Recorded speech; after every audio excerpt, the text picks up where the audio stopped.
Hello guys, welcome back to our YouTube channel CHSC arts and commerce पे। By the way, मेरा नाम अमित कुमार साव और आप सभी लोग हमारे चैनल में बहुत बहुत स्वागत है।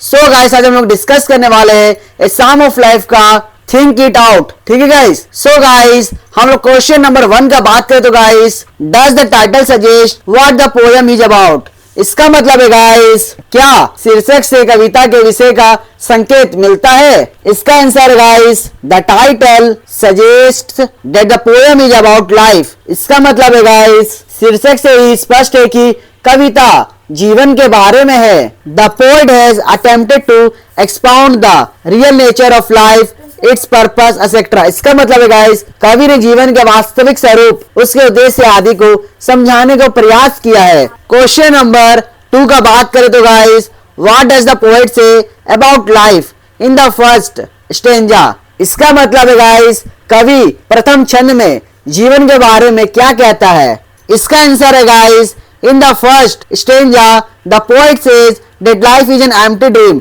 इसका मतलब है गाइस, पहले छंद में कवि कहता है कि जीवन एक खोखला सपना है।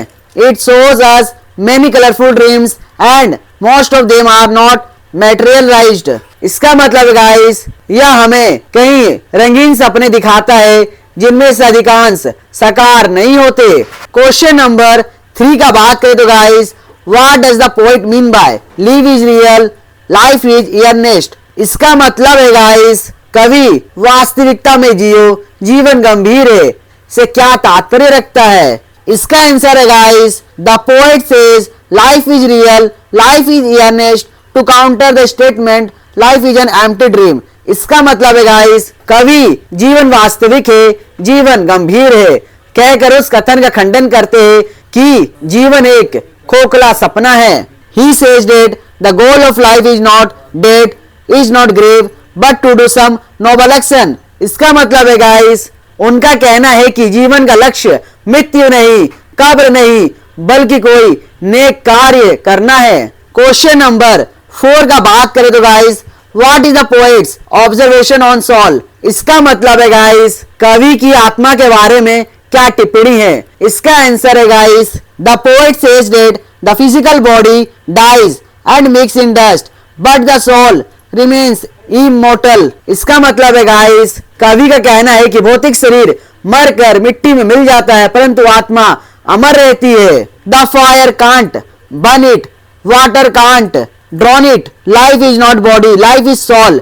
इसका मतलब है गाइस, आग उसे जला नहीं सकती, पानी उसे डुबा नहीं सकता, जीवन शरीर नहीं आत्मा है। क्वेश्चन नंबर 5 का बात करें तो guys, quote the line which means that is not the goal of life. इसका मतलब है गाइस, वह पंक्ति उद्धात कीजिए जिसका अर्थ है मृत्यु जीवन का लक्ष्य नहीं है। इसका आंसर है guys, and the grave is not its goal, this line says that is not the goal of life. इसका मतलब है गाइस, और कब्र इसका लक्ष्य नहीं है। इस पंक्ति का अर्थ है कि मृत्यु जीवन का लक्ष्य नहीं है। क्वेश्चन नंबर 6 का बात करें तो guys, what attitude does the poet challenge in the first 2 stanzas? In the attitude of the poet, positive or negative? इसका मतलब है गाइस, कवि पहले 2 छंदों में किस दृष्टिकोण को चुनौती देता है। क्या कवि का दृष्टिकोण सकारात्मक है या नकारात्मक। इसका आंसर है guys, in the first 2 stanzas the poet challenges the attitude of the pessimistic people who say life is an empty dream.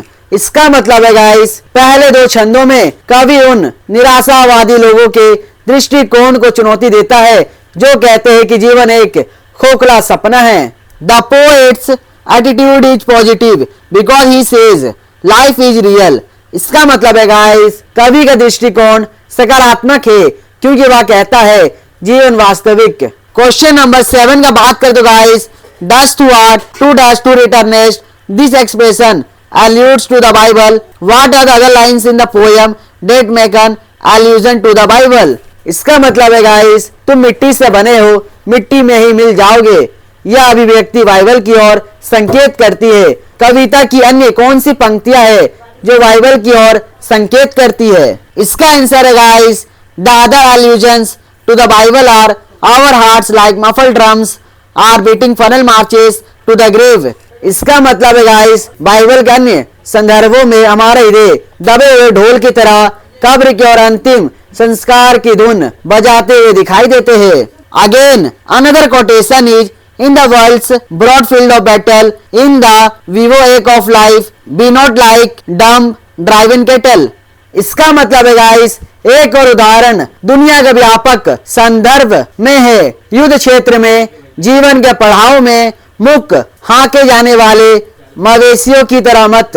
Question number 8 का बात करें तो guys what does the poet say about the goal of life in the stanza 3। इसका मतलब है guys कवि तीसरे छंद में जीवन के लक्ष्य के बारे में क्या कहता है। इसका आंसर है guys the goal of life is not grave.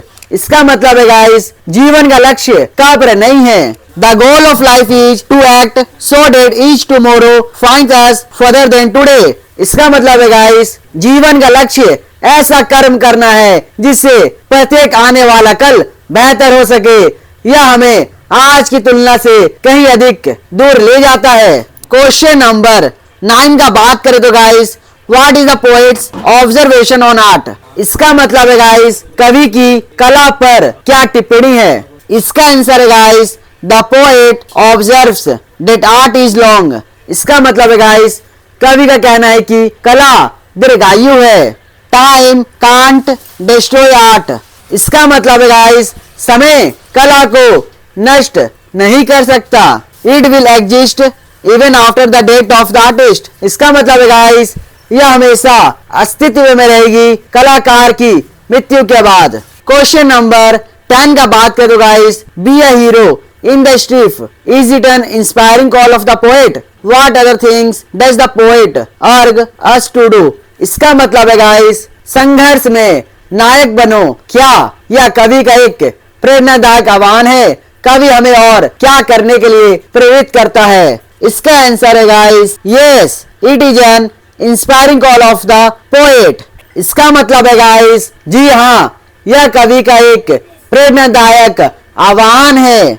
The poet wants us to be up and doing, to act better, to leave behind footprints, to achieve and pursue. इसका मतलब है गाइस कवि चाहता है कि हम सक्रिय हो, बेहतर कार्य करें, अपने पद चिन्ह छोड़े, लक्ष्य प्राप्त करें और आगे बढ़ने का प्रयास करें। क्वेश्चन नंबर 11 का बात करें तो guys why does the poet prefer the present to past and future. इसका मतलब है गाइस कवि भूतकाल और भविष्य काल की तुलना में वर्तमान काल को क्यों प्राथमिकता देता है। इसका आंसर है guys the poet says future never comes in life. इसका मतलब है गाइस कवि कहते हैं जीवन में भविष्य कभी नहीं आता। Past is dead and buried. इसका मतलब है गाइस अतीत मर चुका है और दफन हो चुका है। Only the present is eight hand. इसका मतलब है गाइस केवल वर्तमान ही हमारे हाथ में है। So we should make our present sublime. इसका मतलब है गाइस इसलिए हमें अपने वर्तमान को उत्कृष्ट बनाना चाहिए। क्वेश्चन नंबर 12 का बात करें तो guys what do the lips of great man remind us. इसका मतलब है गाइस महान पुरुषों का जीवन हमें क्या याद दिलाता है। इसका आंसर है guys lives of great man all remind us that we can make our lives sublime by doing honest labour, by dedicating life for the mankind. इसका मतलब है गाइस महान पुरुषों का जीवन हमें याद दिलाता है कि हम ईमानदारी से परिश्रम करके मानवता के लिए अपना जीवन समर्पित करके अपने जीवन को दात बना सकते हैं। क्वेश्चन नंबर 13 का बात करें तो guys how do the examples of great man help a person in distress. इसका मतलब है गाइस संकट में फंसे व्यक्ति की मदद महान व्यक्तियों के उदाहरण कैसे करते हैं। इसका आंसर है guys when a person is in distress he follows the footprints of great man, gets courage, hope and sails the boat of life more vigorously than before. इसका मतलब है गाइस जब कोई व्यक्ति संकट में होता है तो वह महान पुरुषों के पद चिन्हों का अनुसरण करता है, साहस और आशा प्राप्त करता है और जीवन की नाव को पहले से कहीं अधिक जोश के साथ आगे बढ़ाता है। क्वेश्चन नंबर 14 का बात करें तो guys how can we make our life sublime. इसका मतलब है गाइस हम अपने जीवन को उदात्त। इसका आंसर है guys we can make our life sublime by being up and doing, keeping heart ready for any fate, learning to labour, achieving more and pursuing more. इसका मतलब है गाइस हम सक्रिय रहकर हर परिस्थिति के लिए हृदय को तैयार रखकर परिश्रम करना सीखकर अधिक हासिल करके और अधिक प्रयास करके अपने जीवन को उदात्त बना सकते हैं।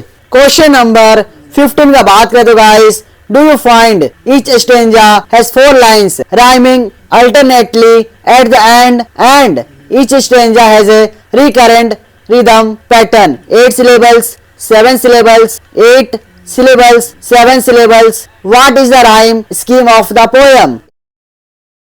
क्या आपको लगता है कि प्रत्येक छंद में 4 पंक्तियां हैं जो अंत में बारी बारी से तुकबंदी करती है और प्रत्येक छंद में 8 शब्दांश 7 शब्दांश 8 शब्दांश 7 शब्दांश का एक आवर्ती लय पैटर्न है कविता की?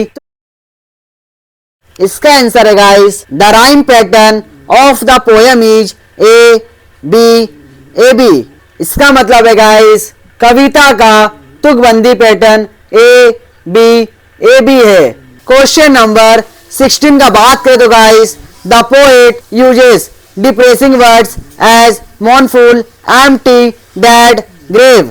इसका मतलब है गाइस कवि कविता में शोकपूर्ण, खाली, मृत, कब्र जैसे निराशजनक शब्दों का प्रयोग करता है। What other such words does he use in the poem? इसका मतलब है गाइस वह कविता में ऐसे और कौन कौन से शब्दों का प्रयोग करता है? इसका आंसर है guys the other such depressing words are muffled drums, funnel marches, departing, shipwrecked brother, forlorn, etc।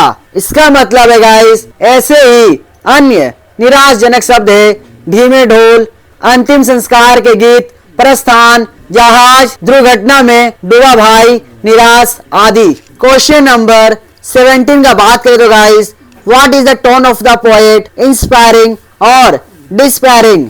इसका मतलब है गाइस कवि का लहजा कैसा है, प्रेरणादायक या निराशजनक? इसका आंसर है guys the tone of the poem is inspiring for it describes true purpose of life. इसका मतलब है गाइस कविता का लहजा प्रेरणादायक है क्योंकि यह जीवन के सच्चे उद्देश्य का वर्णन करती है।